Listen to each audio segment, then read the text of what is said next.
Meski mengaku asam lambungnya yang bermasalah, ada misteri lain di balik sakitnya adik kandung Ayu Ting Ting.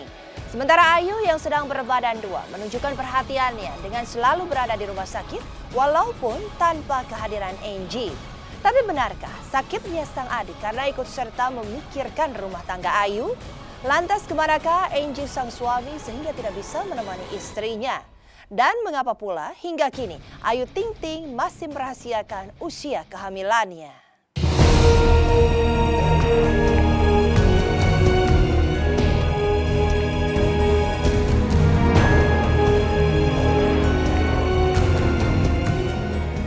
Pekan ini, kisah seputar kehamilan Ayu Ting Ting pasca pernikahannya masih terus dibicarakan. Semua berawal dari pernikahan Ayu dan Angie yang terkesan diam-diam 4 Juli lalu. Di rumahnya yang kala itu masih kondisi sedang renovasi dan tak siap menggelar sebuah hajatan penting putri sulung dari April Rojak dan Umi Kalsum. Apalagi kemudian pasca menikah, Angie justru tak pernah muncul lagi di samping Ayu, seperti saat momen penting Idul Fitri lalu. Bersama dengan itu muncullah kabar Ayu Ting Ting telah hamil yang sudah dijawab oleh Ayu beberapa hari lalu. Namun Ayu tetap merahasiakan usia kehamilannya. Dan kemarin dalam kondisi hamil muda, Ayu Ting Ting masih mampu menunjukkan perhatiannya kepada keluarga. Ia terlihat berada di sebuah rumah sakit di daerah Depok karena ternyata adiknya Syifa sedang diopname. Namun demikian, serasa ada misteri di balik sakitnya adik Ayu Ting Ting. Meski ibundanya mengaku hanya masalah asam lambung, mungkinkah adik Ayu jatuh sakit karena ikut memikirkan pernikahan kakaknya? Gimana kabarnya? Baik. Udah enakan? Udah enakan. Ini apa lambungnya, asam lambungnya cuma sekarang tenggorokannya lagi sakit. Baru kemarin sih masuknya. Ini ibu si mama ayah sama Ayu. Sakit apa nak? Kamu nak? Sakit asam lambung. Asam lambung.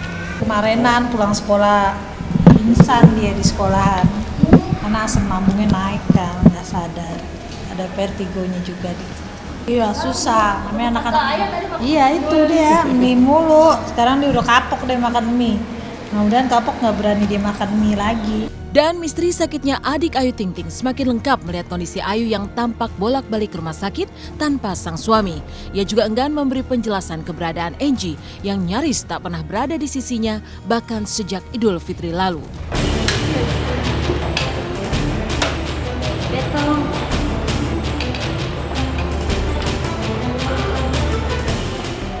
Kalau kamu pasang lihat Enggak komen deh. Saya nggak enak mas, saya lagi ada masalah apa, jadi masuknya di TV mulu. Adek saya lagi sakit. Memang, meski tanpa kehadiran Angie yang keberadaannya pun masih misterius, Ayu Ting Ting tetap selalu berada di rumah sakit. Ia harus membagi waktu antara menjalani jadwalnya yang masih padat dengan ikut menunggui sang adik yang terbaring sakit. Alhamdulillah, besok udah pulang enak ya? Iya.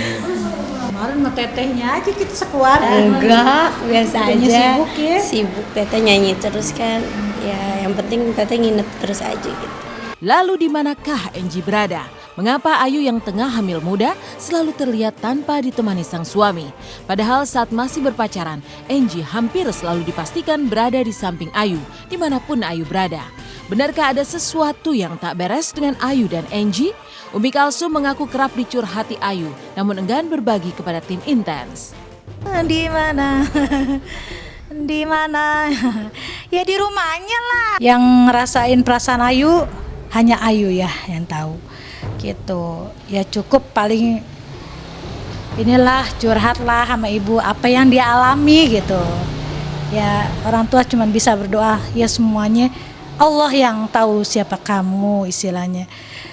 Baik buruknya, mudah-mudahan kalau Ayu diberikan kesehatan sama bayinya. Ibu mah cuma begitu aja kalau dia lagi curhat atau apa gitu. Maka begitulah, tidak hanya soal keberadaan Angie yang tetap gelap.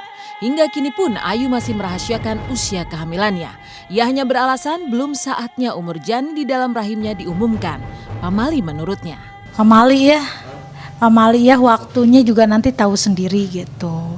Insya Allah pasti tahu sendiri nanti juga gitu. Nggak usah kita sebutin dia berapa bulan. Toh yang ngerasain Ayu ada juga pribadi kita yang mesti harus kita tutup gitu dalam keluarga. Maunya berapa?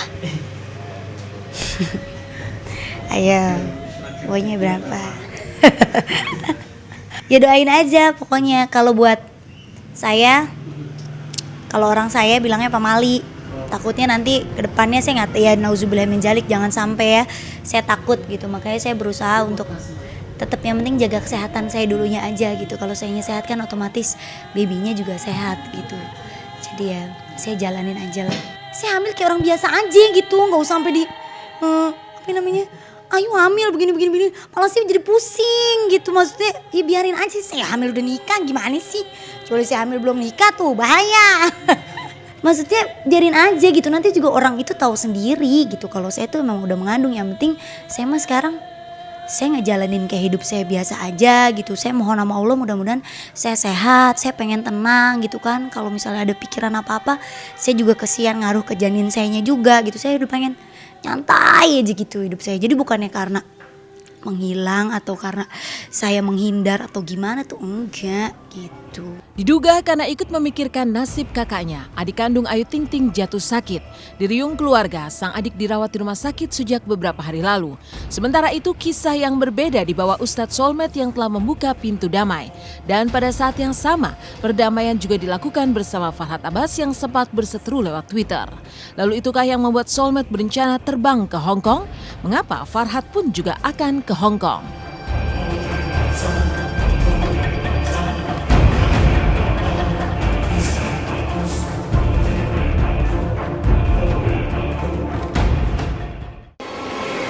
Pekan ini Ustadz Soulmate akhirnya membuka pintu damai dengan I.O Hong Kong.